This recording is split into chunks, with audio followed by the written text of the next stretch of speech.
Thank you very much, Hannes. And first of all, I would like to welcome all of you that you made your way tonight to this, in my opinion, very interesting event. It's about Ireland, it's about walls, it's about peace, and it's about also Brexit. So it's about bringing together long-standing conflicts together with actual developments, and I very much look forward that we have a discussion about these topics. BERT PREISS, to my right, he wrote this book with the title Conflict at the Interface, Local Community Divisions and Hegemonic Forces in Northern Ireland. You can also purchase this book outside. And for the procedure, I would just like to tell you that he will be introducing his main findings in his book in around 20-25 minutes. And then he will show you a very short video of you will then introduce the expert who has been dealing there. And I would also like to inform you that later on my left, Miss MELANIE SULLY, she's a British political scientist and also director of the Institute Go Governance. She will then comment on what BERT actually has been saying. She can add from a different perspective, probably more than from the policy side, the bigger picture, as you are focusing more on the local community. So I think that is a very good comprehensive approach. And of course, later we look forward to having an interesting discussion with all just happening recently, what happened in the last year since the Brexit vote. Brexit will be coming probably on the 31st of December. This has implications for January, of course, not December. This will have implications for Northern Ireland, for the UK, for Great Britain, and for Europe. I stop here and give the floor to you. I'm going to be sharp on with the time, and I will let you know when you're exceeding so that we still have time then for the discussion and also for the input from Ms. Sully. There you go. Thank you very much. Thank you very much, Stephanie, for the introduction, and for Mrs. SWOBODA for the invitation and for being here. I'm delighted to be here and present you some the findings of my book, and provide you an overview also of the overall. I provide you, yes, it's better.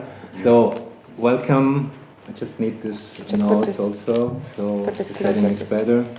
Okay, welcome everybody. I'm very thankful to be here and to be able to present you some of the main findings of my book, plus some updates that happened after my book was published at the beginning of November of this year.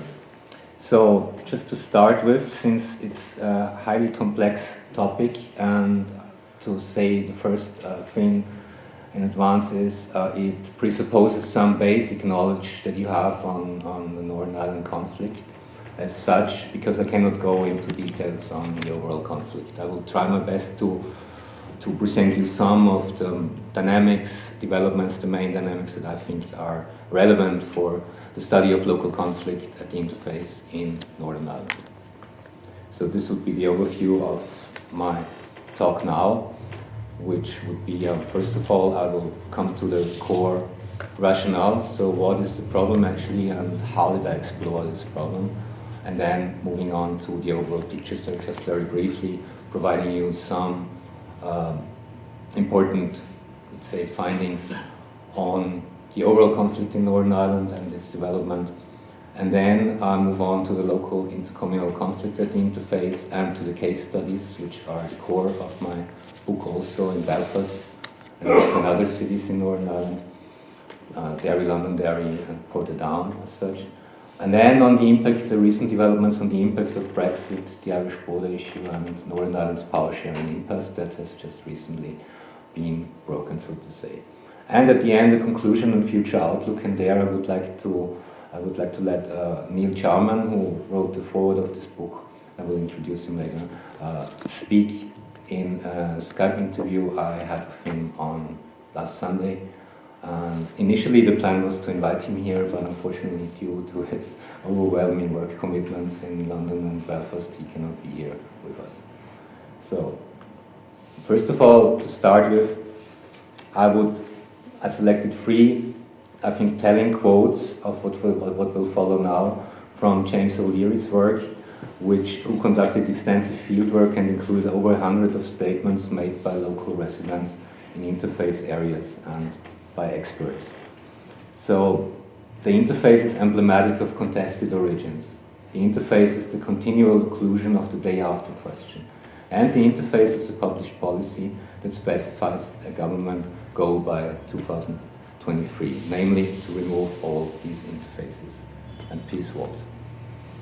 First, when I came to Belfast in 2004 already, the picture was taken later, but what really, the first observation that struck me was the peace wall along Cooper Way between West and North Belfast, separating the Catholic, Nationalist, Republican community of the Falls from the Protestant, Unionist, Loyalist community of the Shankill. It was built in early September in 1969, just after the outbreak of the violent conflict in Northern Ireland, euphemistically called the Troubles. And it stretches over 1 kilometer in length and is up to 5 meters high. But it shouldn't be the only one. There were more actually. There were numerous peace walls across Belfast. So what you see on top is actually in North Belfast, the first row, the first 3 pictures. And in the second row, the 3 pictures, this moves on then to West Belfast, and at the end, this is East Belfast. It is in East Belfast, separating working class communities. And one picture stands out here. This is to the right up there. This is a strange separation, a strange, so to say. One couldn't call it peace wall, but it is a wall that segregates Protestants and Catholics even in their death. It was built in 1869. It is in the Milton Cemetery in West Belfast, and it was built upon the request of the Catholic Church. It's still there, although Catholics were not buried there afterwards, and they are buried elsewhere in the Central Cemetery in West Belfast. There were also walls in Derry or Londonderry. There's a division also how to call the second biggest city in Northern Ireland, and in Portadown. So in Londonderry, what you see is actually at Bishop Street, and this is the interface between Bishop Street and the Fountain. The second picture on top is the Fountain enclave, so to say. It's a Protestant Loyalist enclave. And to the right, you see actually this mural or sign, so to say. Londonderry, West Bank Loyalists, still under siege, no surrender. And this is a very common motto for loyalists in Northern Ireland, for hardcore loyalists. So they feel under siege and there's no surrender. And at the bottom there's the Gallagher Road. The adjacent loyalist area separated, and a peace wall that separates the loyalist area from the Gallagher Road residents. And some of you might have heard, or most of you, about this Grand Prix dispute, which was in the news in the 1990s already, and in the early 2000s, a standoff due to Orange Order parades, which want to move through Catholic Republican area, the Gallagher area. And there you see also the table, which is across Northern Ireland. By now, there are 116 barriers, so peace walls are still in place. So, strikingly, after the Belfast Agreement, Good Friday Agreement, was reached in 1998, only 3 peace walls could be removed. And going back to the beginning, with the quote at the beginning, by 2023, the government committed itself, the Northern Irish government, in 2013, to remove within 10 years all peace walls. So you can imagine how slow this pace is and if this leads to success at the end. Going on, I also saw murals. There are numerous, there are plenty of murals throughout Northern Ireland, particularly in Belfast. And I cannot let the pictures speak for themselves. Only the first to the left, this is one of the Republican heroes, so to say. It's Bobby Sands, who one of the hunger strikers, actually the protagonist of the hunger strikes, who died in 1981 after 64 days without food. And you also see these pictures you will also see afterwards. You will have the opportunity to see them here on the wall, most of them. And here, I just printed them for you that you have a look to make it a more vivid experience, actually, what it means to be behind an interface, what it means to be in this local conflict. Then, moving on, there are paramilitary memorial gardens. They portray actually the heroes, the Nationalist, Unionist, Loyalist heroes, actually who were killed during the Troubles. Then, which is very important, the divisive events. This is the annual parade season, which is actually there are many parades taking place each year. Most of them are by the Orange Order, and some of them are also by the Apprentice Boys of Derry. Both are Protestant fraternal organizations, and also some by the Irish Catholic Ancient Order of Hibernians. It is noteworthy to say that in total, around 3,600 parades that take place each year, only a small number, around 100 or so, have proven to be contentious, which cause them regularly into communal tensions and violence, because they move through the area of the other community, through the living area. And the 12th of July marks then the peak of the annual parade season, where the victory of the Protestant English King William III over the Catholic King James II in 1691 is celebrated. And the same holds also for what you also see to the right here, to the numerous bonfires that are built and lit in Protestant Loyalist communities on the 11th night, so before the 12th, inaugurating actually the celebration on the 12th. What I also saw is actually a destitute, desolate state and considerable deprivation, socioeconomic deprivation around Belfast interfaces. So moving on top again from North Belfast to the bottom, this would be also North Belfast to the east and close to the center is the last picture of Belfast. So, but this is not all. Of course, I also looked out for more encouraging signs of community development, tolerance, and understanding, which I could also see at numerous places. For instance, the first one is community building, actually, for community development, reconciliation, working with kids, with young people, but also with old, trying to bridge also the age gap. And it's in a Catholic nationalist area in the New Lodge. The second one, I come to that, this is actually one of the most positive examples. This is the regeneration in the in the outskirts, in the western outskirts of Belfast, between Suffolk and Lenardune interface. The third one you see also on the wall is a mural which promotes actually jobs, employment, education, instead of sectarian division and ethno-national division between the two communities. And another striking observation I made is considerable affluence, state of development, and also disembodiments of Protestant Unionist power in other parts of Belfast. Where you see here is the city centre, the first two pictures, and then here you see the Stormont Parliament. So, having said this, I arrived, and this draws all on an extensive ethnographic research that I conducted.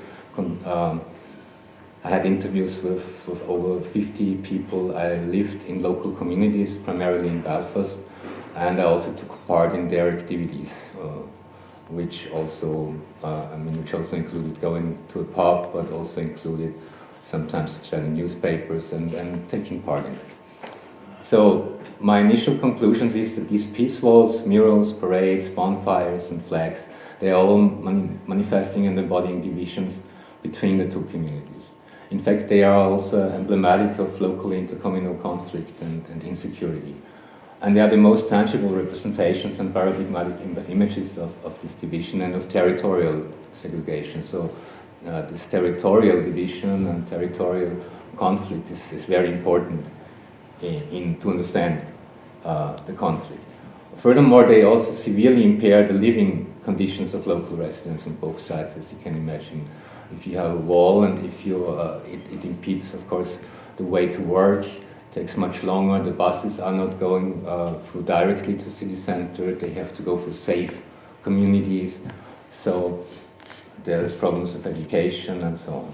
In particular, they impede, as I said, socioeconomic development, and although they offer protection from the other side, which was much wanted, and many local people told me that in interviews and informal talks, but they also fuel intercommunal tension and violence. And moreover, which is also very important, it's not only between the communities that there are these divisions, socioeconomic inequality, but also within the community. There's a strikingly visible also spatial gap between rich and poor. So between the deprived working class interface areas, those people living around interfaces, and the more affluent middle and upper class residential areas, which are predominantly found in East Belfast, around the university area, South Belfast, and also in the outskirts, northern and southern outskirts of Belfast, and also in Derry, Londonderry, and Portadown, you can find these divisions. So my core question is actually, how come that more than 2 decades after the Belfast Good Friday Peace Agreement, as it is called, by both communities, one community, the Loyalist, Protestant, Unionist Loyalist community says, well, it's the Belfast Agreement, that's how they prefer to call it, whereas the Catholic Nationalist Republican community prefer to say it's the Good Friday Agreement. How come that that 2 decades after this agreement in 1998, local conflict hotspots with intercommunal tensions and recurring outbreaks of violence and high socioeconomic deprivation still persist in Northern Ireland? And this despite considerable efforts at all levels by all former parties involved. So actually, by the Unionist, Loyalist and Nationalist Republican parties, but also by British and Irish governments, also by the US through the mediation actually, by US Senator George Mitchell of the peace process, Northern Irish peace process in the 90s that led to the agreement.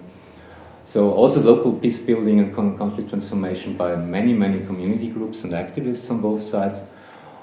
Also these efforts to advance policy recommendations made by academics and experts, and also substantial financial support was provided by Great Britain, the Republic of Ireland, and the European Union. Well, this was the main question. It's a big question, and I cannot fully deal with that. I just want to say there are 3 dimensions, as I found out, not only from my community studies there, but also from literature research, extensive, and from talking with experts, and so forth, that there are 3 dimensions. One is actually conflicting or antagonistic ethno-national identities of the two that are held by the two communities, socioeconomic class inequalities, and rival hegemonic power interests of the divided political elites.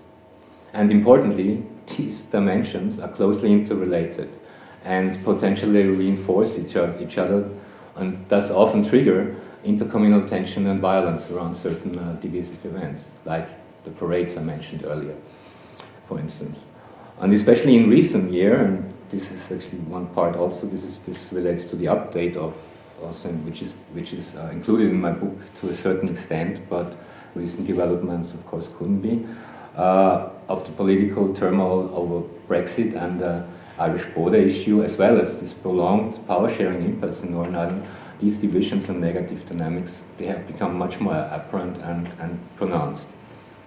So since there is no time now, unfortunately, to present you in detail my research approach and design, of course I want to, I will shift that to the discussion. If any of you have particular questions to that, I'm happy to answer that. And of course, as before, there's my book, which is available at the book table, which provides more insight in my research approach, which thankfully organized this table by Ms. Timna Holz from the Lit Verlag. And yeah, and it was not only, just one more thing to say, it was not only ethnographic research, but this research was guided by a loose theoretical analytical framework that drew on community studies, but that drew also on theories on power, national identity, and class and socioeconomic issues. Most notably, in terms of power, was Gramsci's approach to hegemony.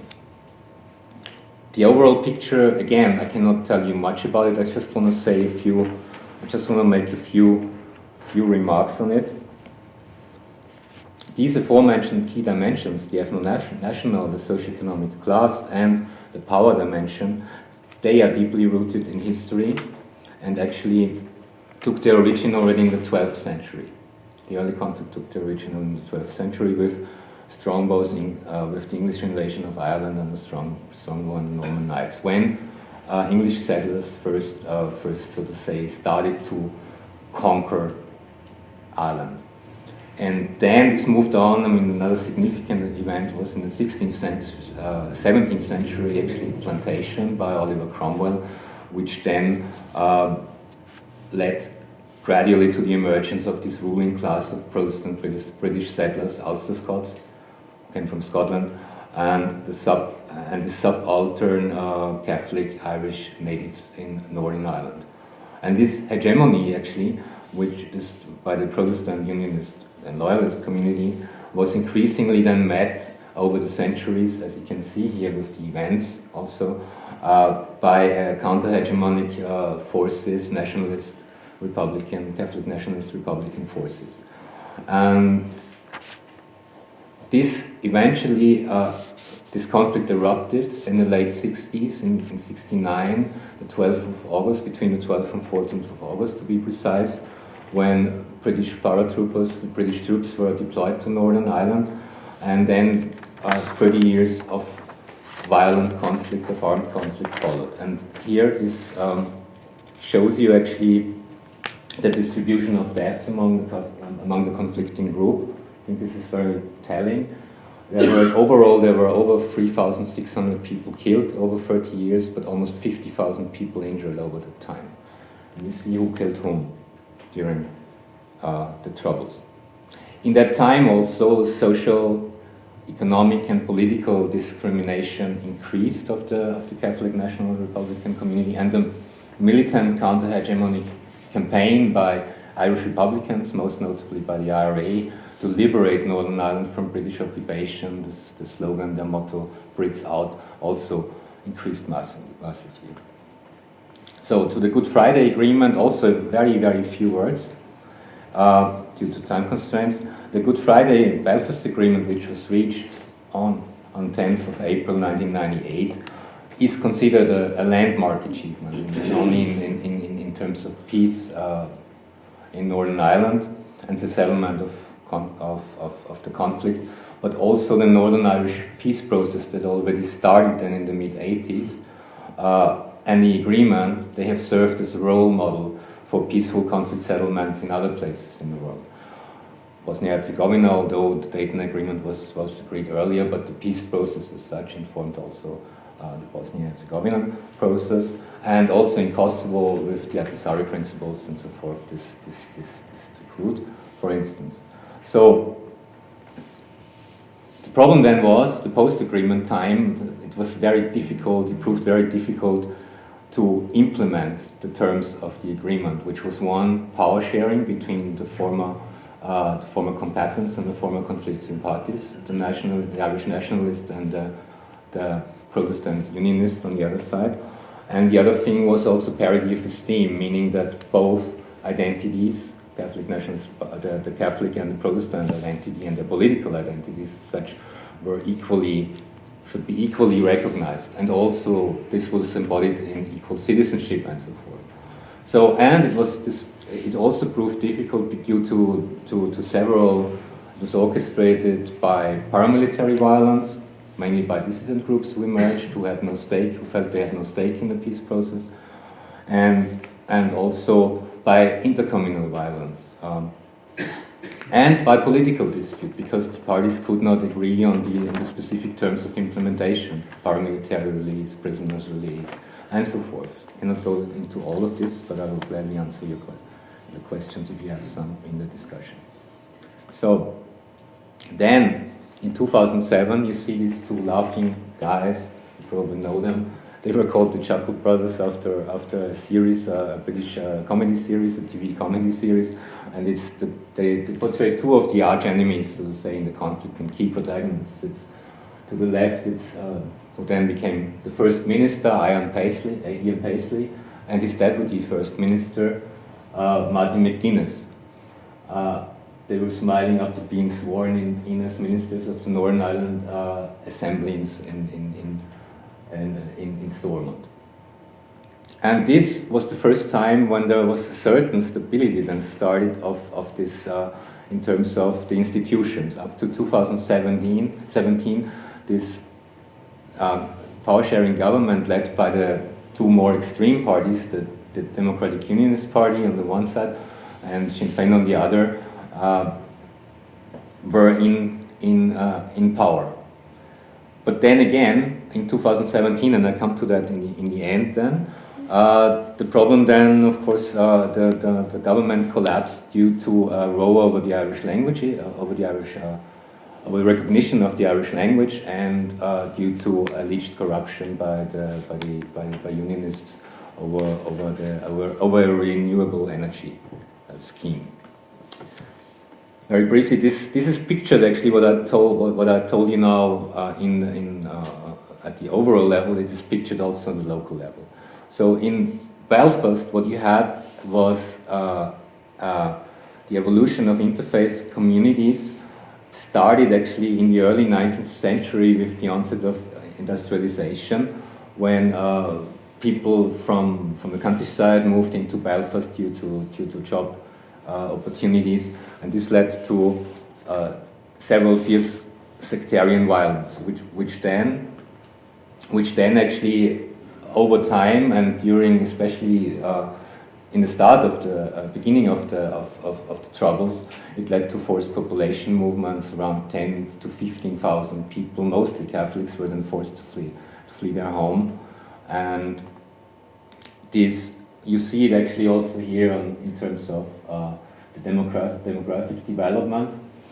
One thing is that the Catholic community it becomes stronger in terms of the proportion of Catholics increases in Northern Ireland, and the proportion of Protestants as such decreases, which creates another problem as such, because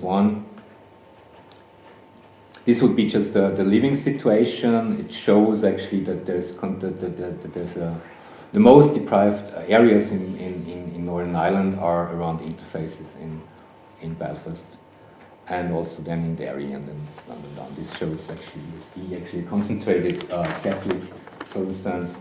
So I move on then actually to the thing which is then very important to show. These are just three key events actually that shows the violence after the agreement that happened in Belfast. You had the drumtree marches, you had the whole Holy Cross school dispute in North Belfast, and you had the flag protests, because at Belfast City Hall it was decided that the flag, not as before, should be flown the whole year, but only at 13 designated days, and this caused an outrage among loyalists. It lasted for 4 years.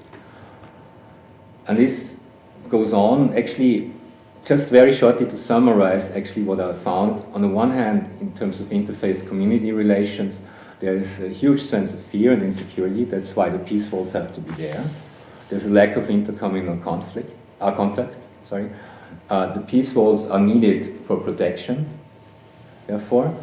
But a growing number of local residents told me also they want the interfaith barriers to be removed.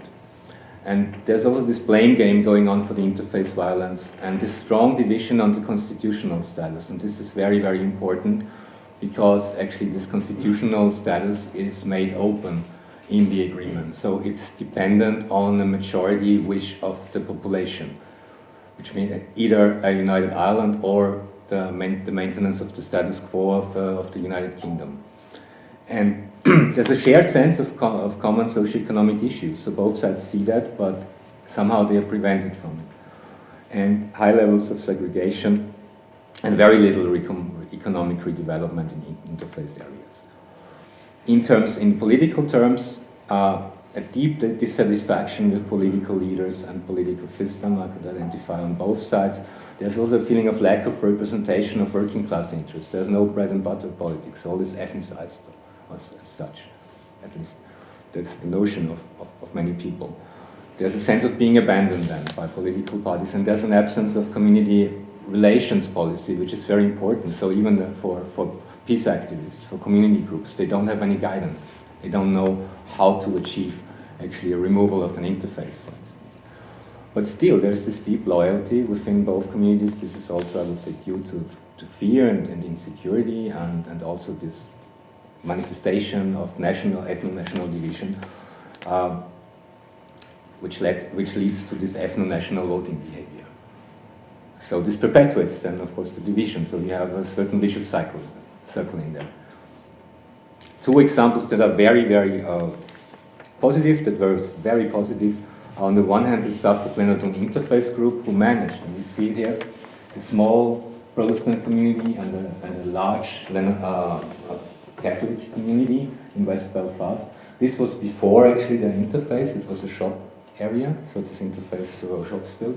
And then 10 years after, they managed, due to the bravery, to the courage of two brave women, actually, who started this whole process of rapprochement between the communities, they managed actually to regenerate their interface.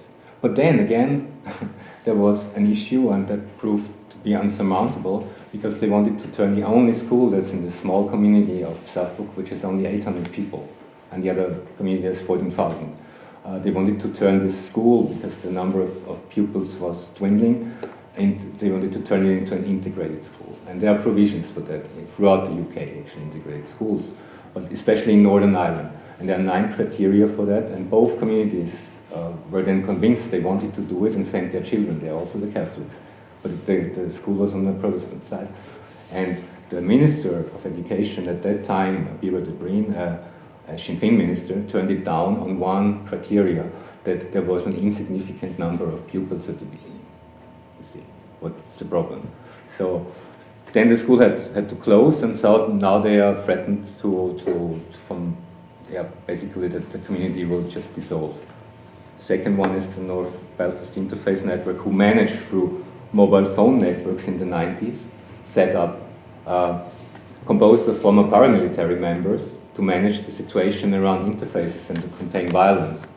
And then in 2002, community organizations formed then this as North Belfast Interface Network as an organization in response to the spate of violence that occurred at that time.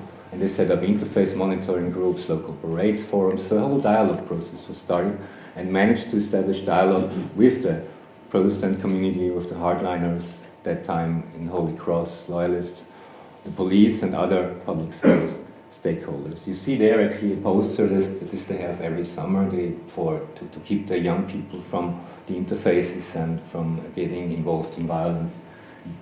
You win or lose, you choose. Say no to sectarianism.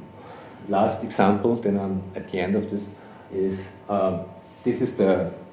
this was an issue then, and this proved again insurmountable, and it was again blocked, so to say, or obstructed by public authorities. There were actually a long time, and I was involved in that at the time. I attended community fora, and they had a long discussion process, both sides did, and eventually they came to this point that this gate, it's a gate, Flag Street, it's North Belfast, and there was a big street before the trouble started, and they want to open this gate. And they filed, they applied for the removal, and they had to apply with this Department of Infrastructure too.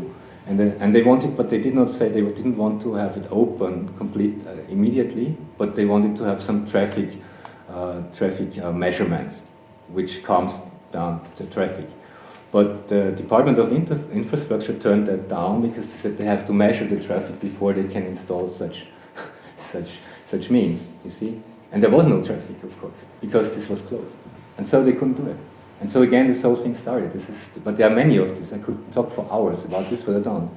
This was just so, this I leave. It shows just... And here is the impact of Brexit, the Irish border issue, and Northern Ireland's power sharing impasse. It has caused, and I talked with people and with local people too, it has caused a lot of confusion and controversy between the two communities. In particular, the two sides are divided about whether and how Brexit should happen, but this refers up to the 9th December 2019, before the elections and the election results. And then also before the 11th of January, when the new power-sharing government in Northern Ireland was then inaugurated. And the possibility of a hard Brexit has increased this public concern also about the economic and social consequences and about the constitutional future of Northern Ireland. So either the maintenance of the Union, Northern Ireland with the UK, or a United Ireland. And there, it was a time in 2019 when the proportions were quite close according to surveys, almost 50-50, preferring a United Ireland over the maintenance of the UK. But this power-sharing impasse and political disputes that started in 2017, this has then exacerbated the communal rift. And in light of all these developments, there is the danger there may, first of all, the progress in community relations and peace building that was made in the aftermath of the agreement has stalled. There's no progress, no peace walls are removed, no interface communities are regenerated, almost nothing happens. But there may even be a danger that the overall peaceful process will be jeopardized. But then, the last thing, and here actually, I just show this and I will come to this very short, I will stop the interview before then. I show you actually an assessment. I talked with Neil Jarman, who was my host at my initial field research in 2009 in Belfast. And since then I maintained, who is in steady contact with me, and I'm very, very happy that he provided me an insider's view and assessment actually of the local situation in and around Belfast. Interfaces also referring to the Belfast, to the wider setting. So,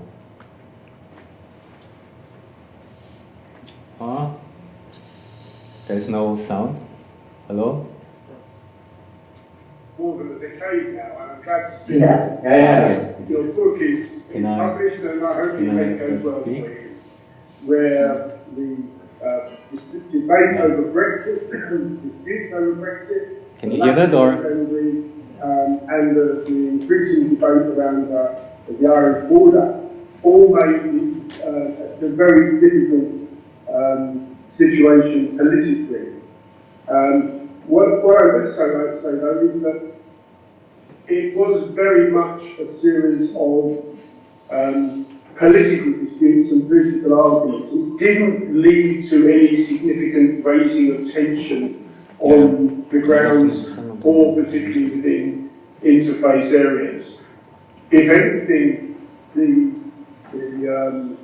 series of political problems last year reinforced the sense of people on the ground of their disgust and their the level of fed upness with the political institutions.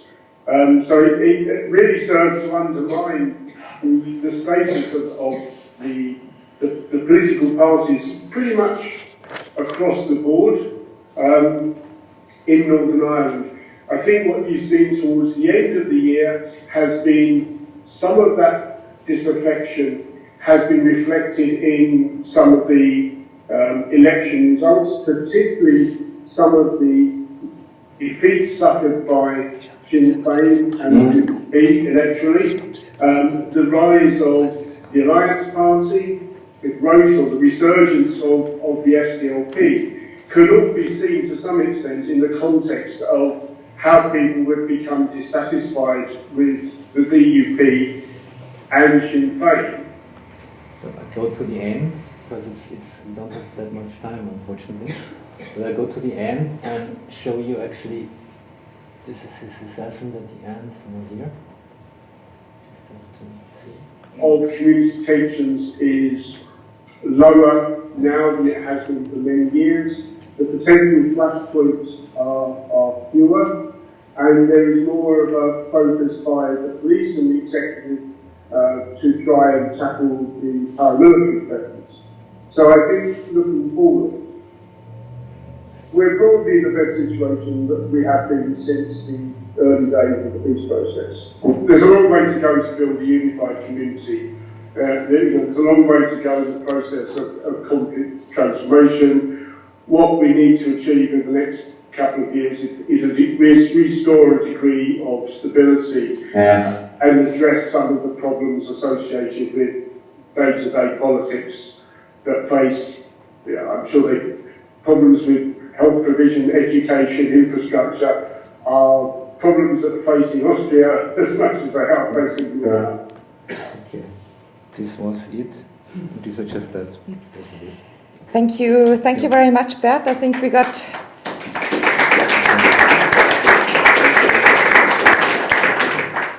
a lot of information, and I hope that we can still, and if you're interested, you will, I guess, be happy then to share the video, but I think we should go on a little bit into the discussion so that we have a little bit more interaction, of course. Ms. Sully, now after listening to what Bert has been saying, I mean, he mentioned already especially the local facts on the ground and what the problems still are, that so many problems have not been yet solved, especially also with the wall. But when it comes to more, I would say probably a regional or a federal direction, I mean, Brexit is a very important topic when it comes to the border. People fear that Brexit would actually break up this fragile peace again. Mm-hmm. From your assessment, what would you say? Like, is this really when there would be especially when there would be a hard Brexit probably, what is your assessment? And please also reflect on what Bert has been saying, and if you want to add something. Mm-hmm. Well, I think the peace, it is a peace process, and when it began in 1998, it takes a generation or so. I don't think anybody thought it would be something that was solved. Obviously, Brexit has put extra stress on this.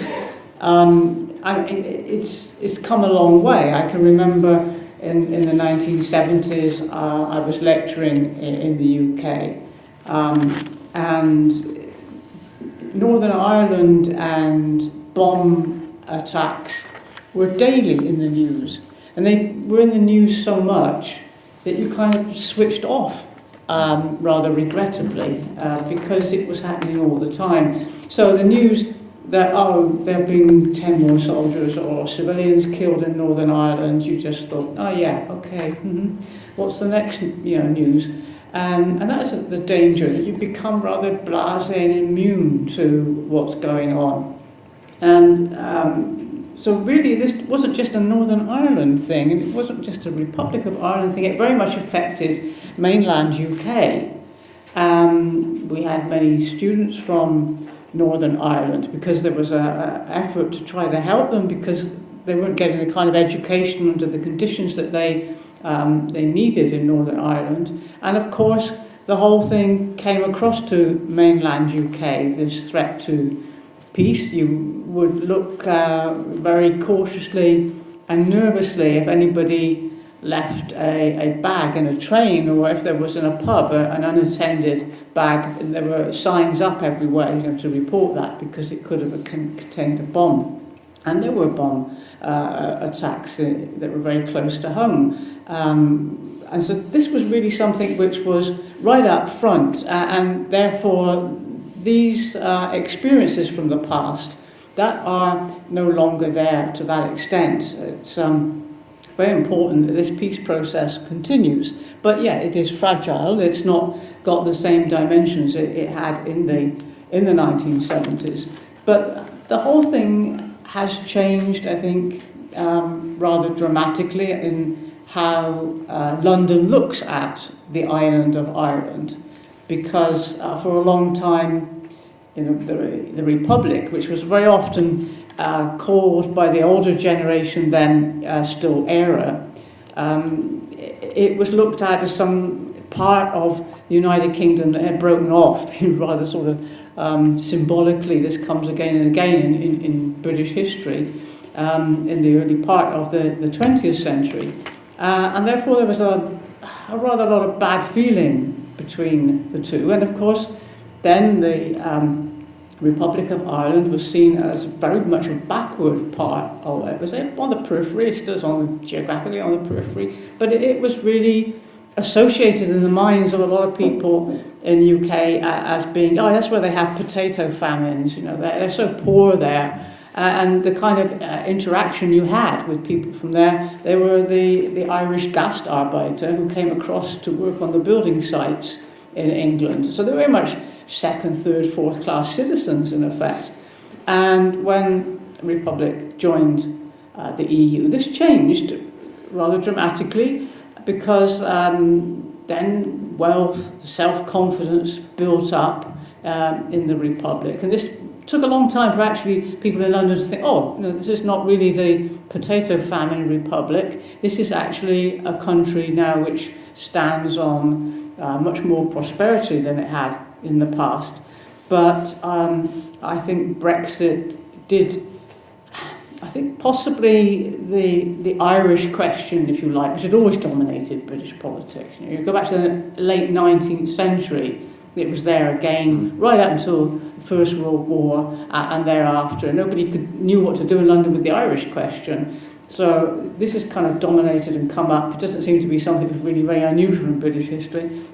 So the Irish question has been perennially a topic. And I think during the aftermath of the referendum in 2016 on leaving the EU, and in the negotiations that followed, it probably took on a dimension which was greater than we would have liked, and perhaps a dimension which was not necessary, because that escalated it in terms of a potential threat to peace. So in the negotiations, it would be very often saying, yeah, well, we need this peace to be maintained, as if the UK was not interested in maintaining the peace on the island of Ireland. But of course it was, for the reasons I mentioned, the background in the 70s and the bomb attacks in the 80s, etc. Obviously it had a huge interest that it would not become unstable anymore. But it all got bogged down, the Brexit negotiations, particularly last year, and hung up just on one question, the Irish question, and that really stopped any progress. And so one side would be saying, well, there's a danger of a lot of violence, and using that almost as an instrument of negotiations, instead of saying and condemning violence, everybody condemning it, and this Brexit being used as a possibility to arouse emotions, because it is very emotional. So I think it got really too much focus in these negotiations, and everything got stalled last year because of that. So that led to another kind of change, I think, which was that people in England thought, yeah, do we really need this? I mean, what about Northern Ireland? Why are we talking about backstops? You know, what is that? And we just want Brexit. And if Brexit can be done without Northern Ireland, then so much the better, because it's not really worth bothering with Northern Ireland and losing Brexit. So this was the feeling, I think, by a lot of people in the end who are Brexiteers, was to, if it came to the crunch, we'll ditch Northern Ireland and just go for Brexit. And of course the DUP, that was in government alliance with the Conservatives, sort of the other way around. They're completely just looking at Northern Ireland, and Brexit was something they wanted, but it was very much a secondary thing. And in the end, what happened was that actually Johnson did ditch the DUP, and he did ditch Northern Ireland because he wanted Brexit done and just got out of the way. So the priorities there came very much to the fore. But the opinion polls in the UK showed, when people were asked if you had to lose Northern Ireland in order to get Brexit, would that be okay? They showed a majority. Just sacrifice Northern Ireland, because actually Northern Ireland doesn't have so much relevance to people. And you know, you ask them what's going on in Northern Ireland, they don't have a clue, they don't really care too much. It's become such a remote offshore place, unlike the 70s where it was very much in the headlines for all the wrong reasons. Now it's, for a lot of people, become something that's really got nothing to do with us. You know, it's a kind of something which is really indispensable, and therefore that's why I think they were prepared to sacrifice it in effect. A long answer, sorry. No, thank you very much. Maybe just adding a little bit on what just recently happened also in Scotland, because I mean there is a second referendum is there in at least might be happening. What does this imply then for, in your opinion, what does this imply for Great Britain? I mean, is it in the long term? I mean, is it going to dissolve like slowly now with, I don't know, like losing probably then Northern Ireland and Scotland and then probably slowly Wales and continuing this way? I mean, the Irish question has not been solved, so it's not lost, it's not gained, it's just like sort of hanging in midair, because there's this next phase of the Brexit negotiations. Until the end of the year, we're in transition very soon. So that's still a question really in limbo, unsolved. And then, as you say, you've got Scotland, And that will stay in limbo as well for the rest of the year. I don't think too much will happen. I mean, Nicola Sturgeon will probably say every week, we want this referendum, but it's not going to be too worrying, I think. But it does change whereas Theresa May and her government, it was the Irish question which dominated very much the Brexit negotiations. For the Johnson government, I think Scotland will be the main challenge.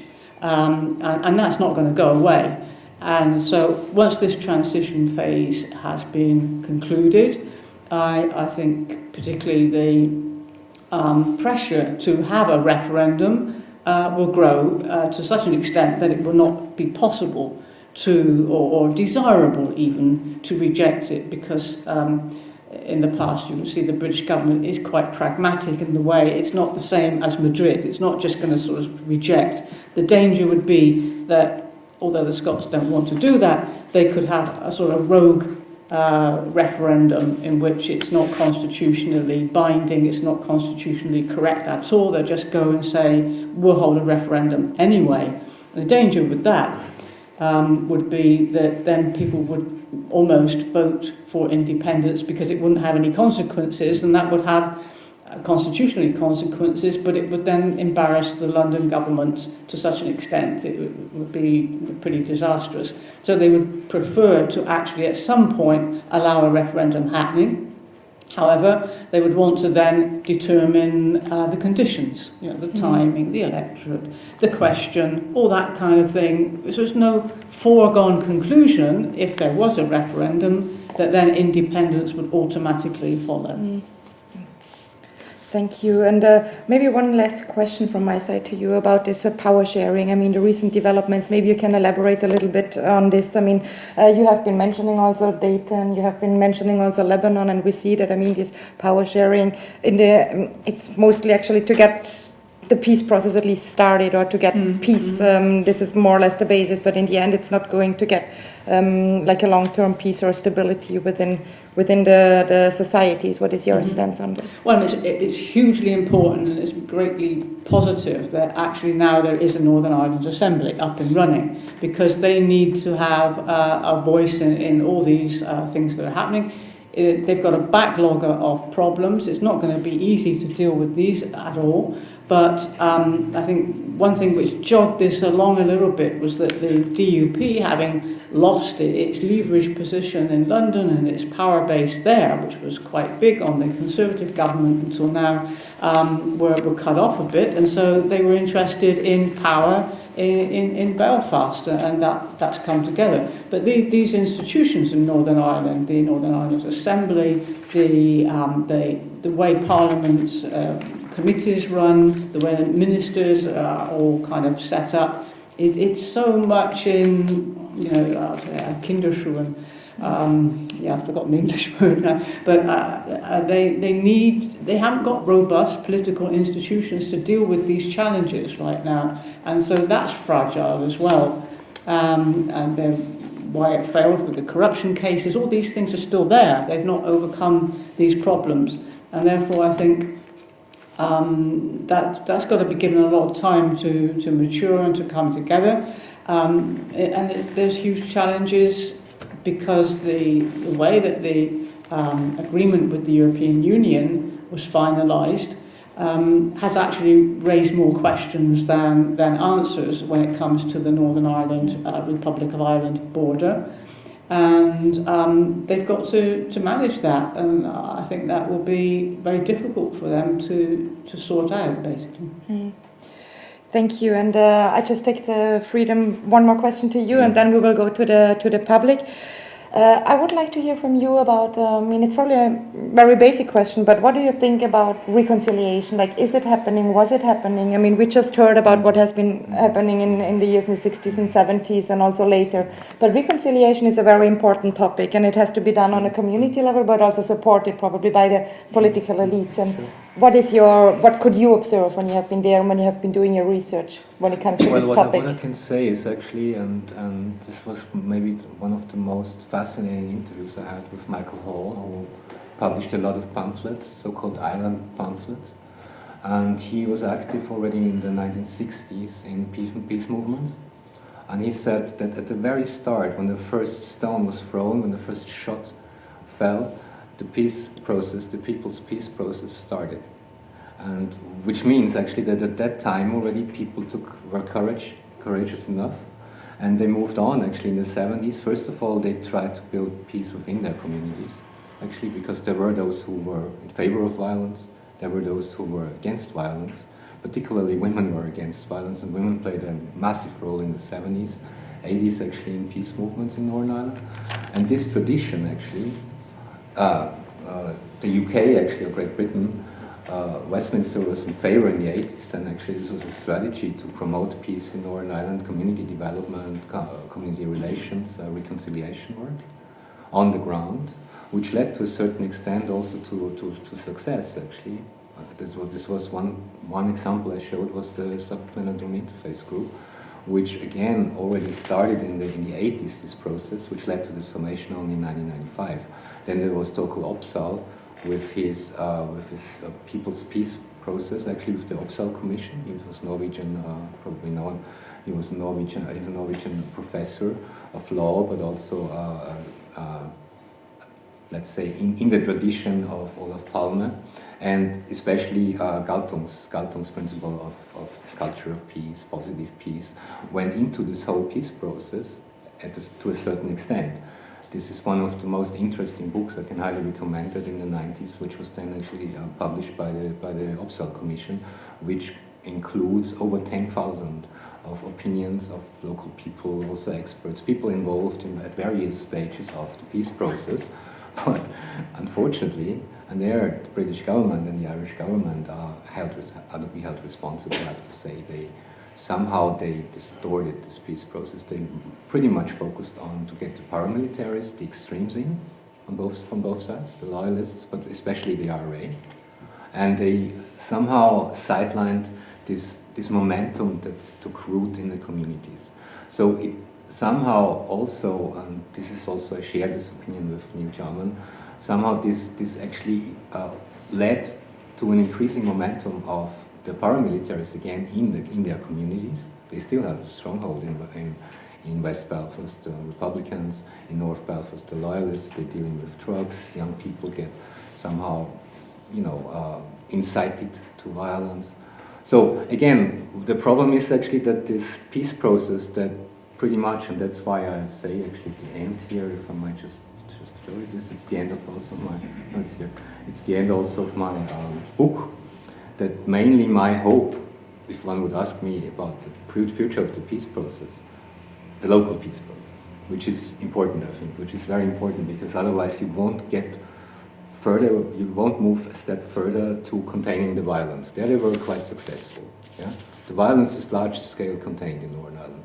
But in these local communities, every now the potential is there that it breaks up again, and especially if the succession talks after 11 months do not lead to actually this trade disagreement, this Brexit agreement. So again, this culture of peace or positive peace is far away in Northern Ireland.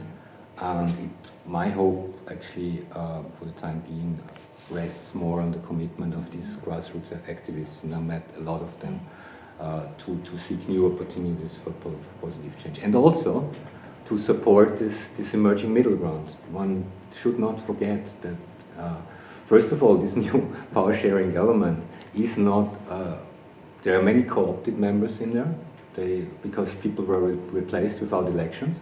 There were many elections in the recent years. It lacks a bit accountability. On the second issue is that this power sharing perpetuates actually division, because they have to declare themselves nationalists or unionists, and the middle ground, some very narrow space, gets eroded because they don't have power for it. But there is now the Alliance Party, who is much more moderate, and there is People's Before Profit, who are very linked to the grassroots level. And there is the Green Party now with climate change and so forth. So there's a lot of development. And these parties link much more with the local community. And the last point I want to make is actually a hero actually that was mentioned, and I was really surprised by both sides. I mean, not a hero, but a highly respected figures. One would not imagine that in a Republican community you go in there and you ask, would there be any political leader at the local level, anybody who you would have respect for on the other side? And they say David Irvine, and David Irvine was a loyalist. He was in the UVF in the 80s, and he was in the peace process involved as the leader of the Progressive Unionist Party.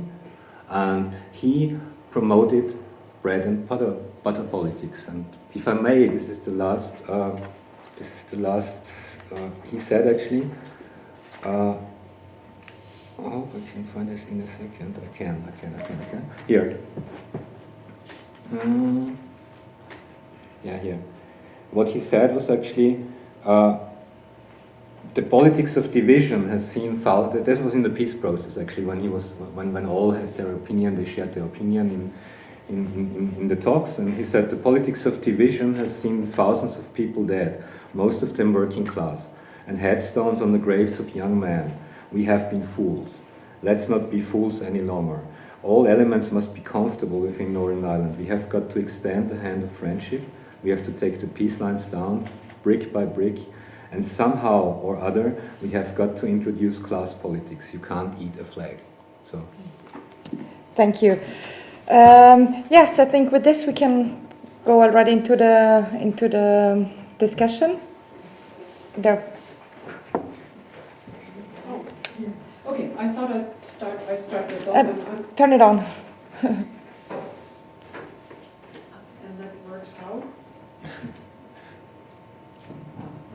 I have the wrong end of the microphone. I'm Amanda Kane, I'm the Vice President of IIP, and I found it very interesting what you set out. And I wanted to come back to your last slide, and you talk about whatever happens now is a matter of speculation, but you also brought it down to community groups and activists who actually would put the peace process forward. And what is interesting in that also there was talk about the assembly that is now being constituted, which I think Melanie called being in its infancy, right, the baby shoes, which means that they really don't have the power, let's say, to really put forward suggestions. But what I'd like to focus on that you haven't talked about is the economic aspect. Mm-hmm. Because there was a lot of accompagnement of the whole peace process. You mentioned George Mitchell, for example. Yeah. There were other groups that were very heavily involved in pushing the Irish forward to get basically to peace. And you also mentioned in one of the slides the financial contributions both by the UK, obviously, by the EU and by the Republic of Ireland. What's going to happen to that? And how dependent is Northern Ireland on actually the financial wherewithal, particularly now of the UK, because the EU payments will obviously, finish. So I would like to hear a little bit more about that aspect as well, the accompagnement and the financial aspect. Thank you. Mm-hmm, mm-hmm. Thank you very much. Anyone else? No? So maybe you start first, and then... Yeah. Shall I start? Then we have... please. I think the impact of the media would also be quite interesting. Mm-hmm. So I would like to hear more about the impact of the media, not only the social media, but to bring forward this peace building process. Okay. Okay, maybe you start, and then if you still have questions, Okay. Thanks very much for this question, and I would first of all refer to talk about the financial aspects actually. And Northern Ireland as such has never been self-sustainable. It was always heavily dependent on so-called subvention. There's a third or even more, I don't have the figures now in my head by heart, but there's a third or even more of the employment, of those in employment who work in public services or in related services to it. So they need funding, so to say. So this creates dependency. And a long time, this was actually one of the major arguments also against reunification, because the Republic of Ireland, up to the 80s, 90s, when they caught up with the Celtic Tiger and so forth, economically, they were considered, they were rather poor and they were not able to cover these expenses. The problem is actually that throughout this time, and troubles had not only a massive human costs, which I showed, but also a massive, devastating economic impact on Northern Ireland.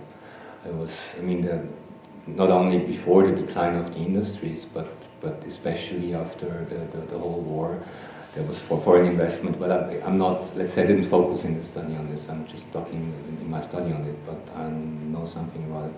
And foreign investment as such went down, actually dropped in throughout these years of heavy conflict. Of course, there was too much risk actually. And after that, actually peace money was poured in. The European Union poured a lot of peace money in. But the problem actually also was actually to get this money, and I come again to one of the main problems about this agreement too, and this implementation of the agreement. For local community groups, it was highly difficult actually to apply for funding. There was actually such not only heavy competition, but it was so highly complex that actually this local community peace building of many groups actually I met also, where I saw what they wanted, what they did already. They lacked funding because they lacked not expertise in terms on the ground, but expertise in terms of how to get to funding. And there were certain, I worked also for Andy Pollack, that relates also to the media. He was the editor of the Irish Times for a long time when I was in Ireland. When I was working in Ireland, I then went to Northern Ireland in Armagh, and I worked for the Centre for Cross-Border Studies, who promoted cross-border trade and cross-border development. But in a way, and what he told me also, there was a certain bias actually. So certain companies were wanted, and the Irish Republic also had some, I just can say what he told me, had some national preference, so to say.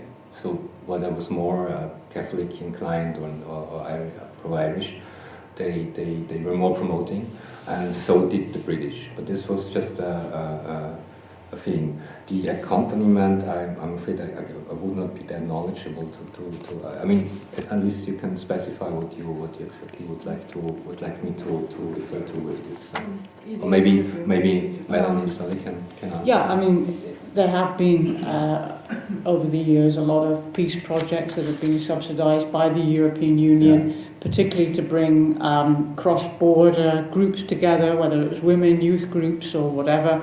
And these have been actually quite successful in building trust. I said not rebuilding trust because the trust wasn't there.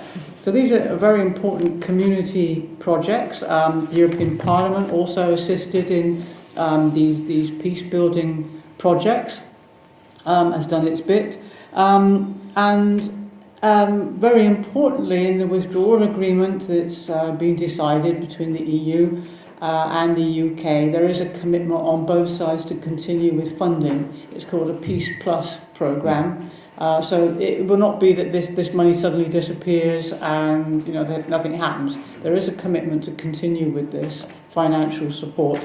And following also the establishment of the Northern Ireland Assembly, the Johnson government also gave a lot of money to Northern Ireland to try and stimulate industry, which is in a very backward area of the UK. So there is a lot of awareness now that it does. Northern Ireland needs a lot of help. There should be peace-sustaining projects that should be supported. The investment that is promised from London won't be enough. It never is enough, and then we come back to the institutions that I said that are very weak. Because it's not enough giving money if you don't have strong institutions actually to manage it. If these institutions are not robust, then giving money is not solving anything. We've seen that in some other countries like Ukraine, for example. This goes together. Good governance needs to be there to administer help, in effect. So I see it that way around, that these institutions need to be there to be confident and stable enough to deal with investment that's coming their way. The impact of the media, well, the problem is, as I say, that for journalists in Northern Ireland is a very dangerous position. I mean, last year you may remember that a journalist, a female journalist, was murdered in Northern Ireland. It's a very worrying. It's a threat to freedom of the media is very grave, and therefore that's not a climate, an environment in which this free media could flourish to actually develop and play a big role. So again, as long as you've got that climate of fear, then the media is not going to be there to give that kind of help. It really all boils down, I think, in the end, comes back to sort of good governance and how that would work in Northern Ireland. But once you've got that in place, then you can talk about how the media is functioning, then you can talk about investment and economic distribution. Mm-hmm. May I add sure, one thing, actually, because this relates actually to my findings also and to complaints raised by experts from the Community Relations Council in Northern Ireland. The problem is actually that what they complain, and what I can still see actually, that there's no context-specific laws that pay due consideration to the particular situation of Northern Ireland, to the particular situation of post-conflict society. Because if you treat Belfast in many ways the same way as you would treat a city of a similar size like Leeds or any other city of the UK, then you end up in troubles with housing policy, you end up in troubles with removing peace walls, that's a stark example. You end up also in trouble if you cannot reform these power-sharing institutions, because you have two parties in government who are engaged in a power struggle, so to say. The one, they put the entity in question, actually, these two parties. Not the one. I mean, the one is fervent for the maintenance of the union, and Sinn Féin has this wider agenda. You had this ballot and the bullet box. Actually, what was it called? Actually, on the one hand, you have the IRA as the political arm. That was their strategy throughout the troubles, and on the other hand, they then shifted more and more into politics, and they see it. The agreement as such was seen or is seen if I listen to recent statements by Michelle O'Neill, who is now a deputy first minister from Sinn Féin, is actually seen as a starting point. This is just the dynamic that leads actually towards the goal, which is the United Ireland. Whereas the Unionists said, well, this is the end. This is the final. We give in up to that point, but no way further. And from this, actually, these whole institutions were so defunct, and I don't see how. I mean, I would be interested actually basically in your opinion, then, Sully, in how this could be improved. How this national division actually, which is embodied in this agreement and in the power sharing institutions, how this could be overcome, and how Britain and the Republic of Ireland could play a positive role in this, instead of siding with their side, so to say.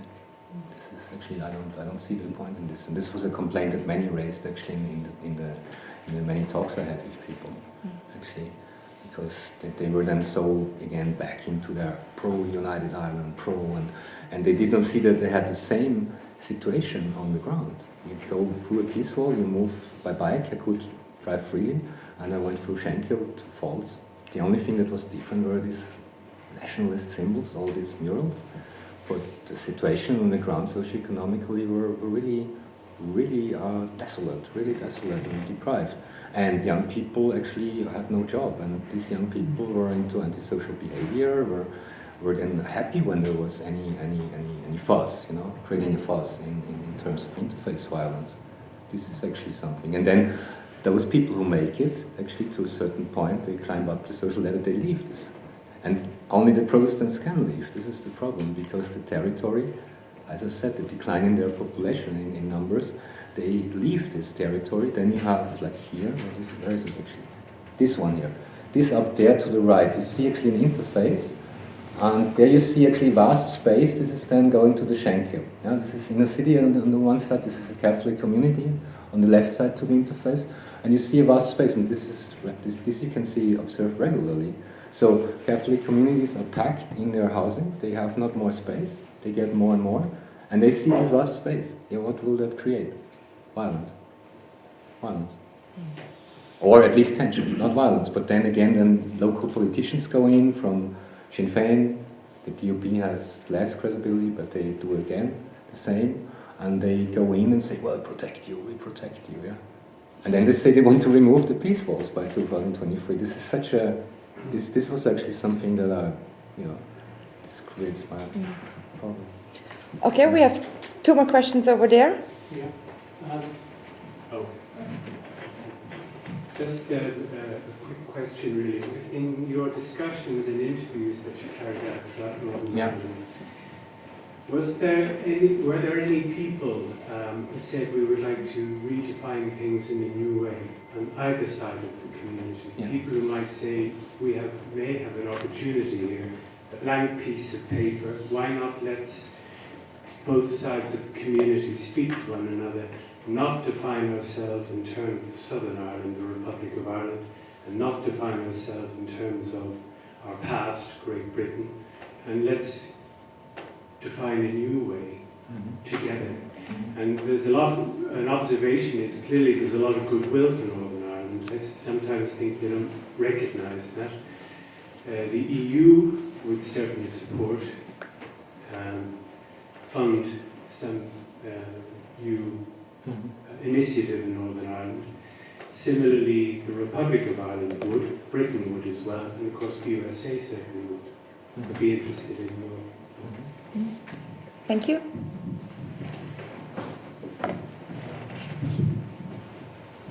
Sean Marie in the Irish Embassy.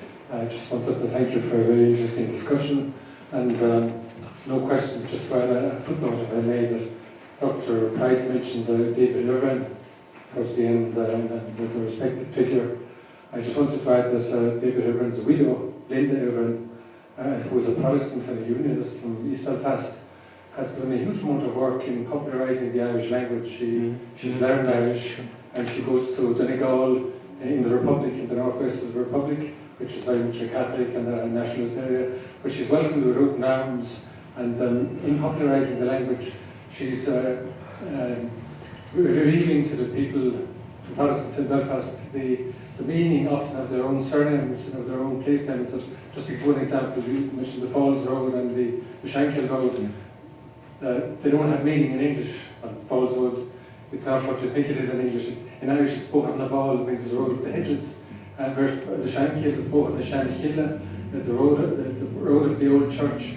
And all of the surnames and most of the place names in Northern Ireland have meaning in the Irish language. So I mean, this is a promising area, I think, of a small area, but a promising area. And Linda Irvine is certainly doing excellent work in this area, cross-community area. Thank you. Okay. You go first? Yeah. As to the question, if there are any promising developments in terms of finding a new way, redefining actually identities in Northern Ireland, finding some commonality, leaving this national, ethno-national, religious, sectarian division aside, I can say, well, I showed one example, and they continue. This is the Suffolk-Lenardone Interface Group. This is really a very positive example. But as I said, since this closure of the primary school, they lost momentum in their own communities. Both, especially the Suffolk community, because it was so small, had to be protected by loyalists, by the paramilitaries, so to say.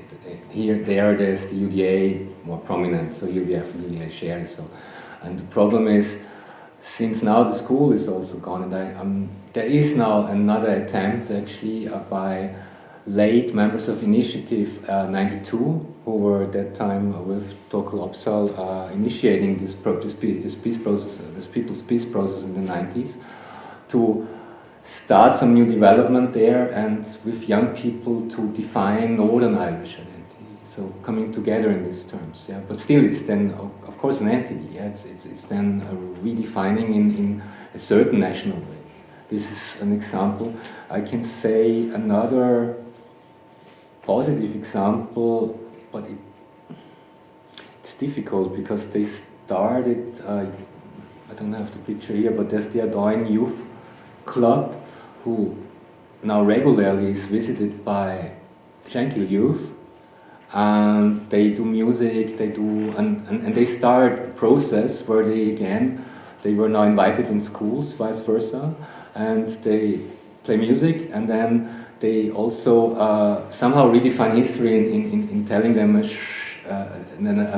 pupils an alternative narrative, which is free from this nationalist baggage, which of course goes over the centuries.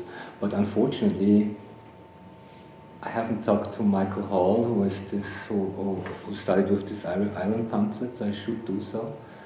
I know that he was active recently, but he was also very frustrated actually when I talked to him about actually this failure to deliver by the power-sharing government in terms of community relations. If you read the new, I don't want to say anything depressing, but if you read this new decade, new approach, there's not a single time mentioning of community relations anymore. There's only united community. They say united community, and they say civic engagement, and they avoid actually these old terms. There's no reconciliation in this document, actually, which I found a bit striking. They reframe it, but I don't see it. I mean, I know people on the ground who work hard, but I'm afraid they definitely would need not only financial support but also other support. I would say local. I don't know. Yeah, this is so far. I know that I don't know. And thank you also for your comment. I want to thank you for this comment. I definitely think that Linda Irwin, as far as I followed it, she's really doing something very good. Actually, she's promoting because she's promoting understanding for the Irish language, and not like Sinn Féin is doing it. Actually, not only promoting understanding, but using it also for their nationalist bargaining with the UP also, for strategic games also, because the Ulster Scots now should be equally recognized, and that was again a deal. They make deals, strike a big deal, and forget actually local demands. And I think the Irish language. I talked with with local Protestants, and there were some who were really interested in, especially in the area, London area also. On the water side, they were interested in learning the Irish language. So. Thank you very much. You would like to add something? That's the question, I think. Yeah. Oh, there is one more? Yeah. I was going to ask about the generation situation here. We're talking about this as a peace process and the fact that it might take a generation. Are we seeing signs that a younger generation are more open to change than the older generations, which we perceive were part of the Troubles and everything else, and were is there hope in the younger generation? And the other thing is that what I think Brexit highlighted, was the ignorance of the politicians on Irish history. It came across so blatantly that that England does not teach Irish history, while Ireland does teach English history in the schools. And one of those things that came out very strongly was when people were sent to Northern Ireland, that they had no idea what was actually happening. Suddenly this is gone, I think. But more so, let's highlight the generation. Is there hope in the younger generation? Thank you for a very important question. Would you like to go first, or? Well, I did learn Irish history at school, so in England, so I wouldn't actually go along with that. But I mean, it's not a standard curriculum then that was for the whole country, so maybe it was an exception. I think there was on both sides a lack of understanding, and above all, I think there was a lack of trust on both sides. Obviously, from the Irish perspective, there is an ingrained assumption that the English will betray them. And that seemed to actually come to fruition at the end of last year, when Johnson just sort of said, "Oh, I'll do it my way, thank you very much."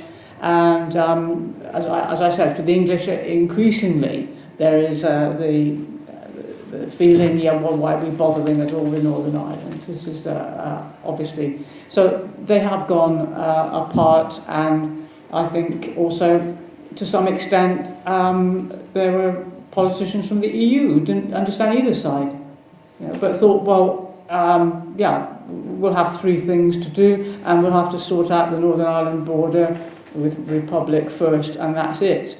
And we're not going to let Republic of Ireland down because it's a small country. What would happen if we did to all the other small countries? So I don't think that there was a great, profound understanding of history by a lot of people on all sides, to be honest. And very often, unfortunately, in politics, I think there's a lack of historical sensitivity and historical understanding by many politicians these days. That is a big problem, throughout the whole thing, not just this question. On the generation, on younger generation, 20 years is nothing. I think one generation's not enough, because this collective memory gets carried down. The stories are told around the kitchen table to the younger generation. They hear what happened to dad, granddad, or whoever. It gets carried on and on. The prejudices don't disappear just because you've got a new generation coming up. And I think it's only when you start then to have a breakdown of what you might call a Lagermentalität, which is sort of common to the political culture of Austria, where you just have a Versäulung of the subcultures which don't interact with each other. As long as you've got people going to a Catholic community school and others to Protestant, and not intermarriage, then there won't be very much breakthrough on that. Just as in Austria, in the First Republic, you would collect stamps with the Social Democrats or with the Christian Socials, and you wouldn't interact at all. So that's got to sort of start to be into cross-cultural, cross-political activity, I think, before these prejudices get broken down. Mm. Thank you. Would you like to add something? Yeah, I would like to add something. I mean, you can see it actually in election results in 2016 and 2017 assembly elections. The people before profit made it for two MLAs, and the Green Party made it to an MLA, supported primarily by young people. And also this Fridays for Future is now taking root in Derry, Londonderry, and in Belfast. And in Armagh, there was a demonstration on that as I followed. So there is, in this sense, some hope, but it depends which young people. They are more value-educated people, of course. I don't see much hope at the moment, at least, for young people living in these interface areas. I saw so many drunk people engaging in asocial behavior, and nobody is actually there. I mean, there are people there, like this. I showed one before, like this community center, the Star Community Center, but they only act then. They don't have enough capacity. They act when it's already happening, when it's already something happened. And unfortunately, local politicians, they who are there, prominently there, they are from the DUP or they are from Sinn Féin. And not so much more moderate parties, at least moderate nationalist or more moderate unionist party like the SLP or the UUP. So this is a problem, and there is no really a youth development and participation document there or promotion. It is in these strategic documents, the community relations documents, DBOC, together building a united community. From 2013, if you read that, you have 20 times or something, you have made reference to young people and promoting young people, promoting their well-being, promoting their employment chances, promoting understanding. But then again, this was never implemented. It was never followed by an implementation. So I think there is hope, but I mean, I should not tell this anecdote, but I was once in a bar in the Adoin area, and there was parties, we'll say, or whatever, and young people were there, and they had an installation. It was almost Warhol-esque. They had this Bobby Sands and such, really, really interesting. Yeah? It was good music, but Bobby Sands so much elevated, so to say, to a star or whatever. And this is something I find problematic, although I find it understandable that you stick then to the old heroes, but when your life is really bleak and you have no chances. But again, I think it takes, as Melanie Sully said, it will take another generation at least. It takes a long time, but people should start. I mean, they should be supported not only by peace money but also by politicians who step over their narrow margin, narrow view that they have in ethno-nationalist terms. Thank you very much. Thank you very much, especially Bert. Thank you very much, Melanie, Sully. I think it was very interesting. It's a complex topic, but it's quite actual. And I think, just in concluding, I think you said something very important also, which is this building of trust. I mean, this is probably also true for intergenerational, but also, of course, between like all the different communities on the local, on the regional, and also on the federal level. And I mean, to build trust, I mean, this is also in international relations. I think we talk about this since several years right now. It's one of the biggest issues, but also strong institutions would be helpful, of course. And also overcoming these dividing lines you have been mentioning in the beginning. I mean, this is one of the crucial topics in order to get a stable peace process for the whole region in the future. Thank you very much also for you for coming, and I hope we see you again. We will still, if you would like to stick around, we are happy to invite you to a glass of wine or a glass of water back in the back, and you can chat with Bert, or maybe you also stay a little bit longer. Thank you very much. Enjoy your evening and get home safely. Thank you. Thank you.